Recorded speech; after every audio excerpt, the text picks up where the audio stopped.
How emotional is it for you to come back to a play that you played with one of the greatest teams around?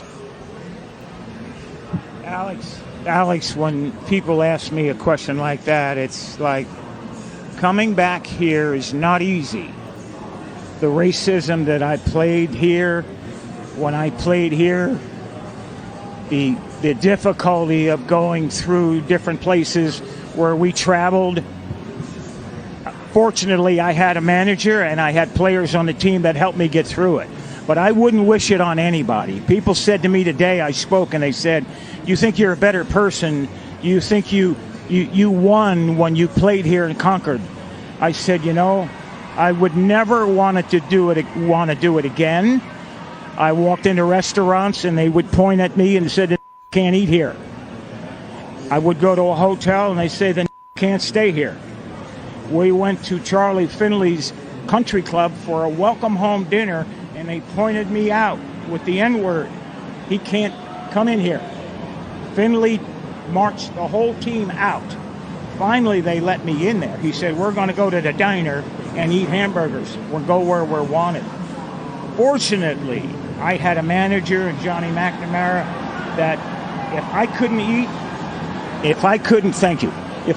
eat in the place, nobody would eat. We'd get food to travel. If I couldn't stay in a hotel, they'd drive to the next hotel and find a place where I could stay. Had it not been for Raleigh Fingers, Johnny McNamara, Dave Duncan, Joe and Sharon Rudy, I slept on their couch 3-4 nights a week for about a month and a half. Finally, they were threatened that they would burn our apartment complex down unless I got out. I wouldn't wish it on anyone. The year I came here, Bull Connor was the sheriff the year before. And they took minor league baseball out of here because in 1963, the Klan murdered 4 black girls, children, in 11, 12, 14 years old at a church here and never got indicted. They were from the Klan. Life magazine did a story on them like they were being honored. I wouldn't wish it on anyone. At the same time, had it not been for my white friends, had it not been for a white manager, and Rudy, Fingers, and Duncan, and Lee Myers, I would have never made it. I was too physically violent.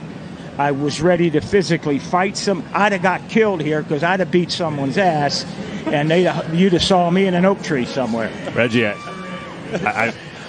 I can't even imagine.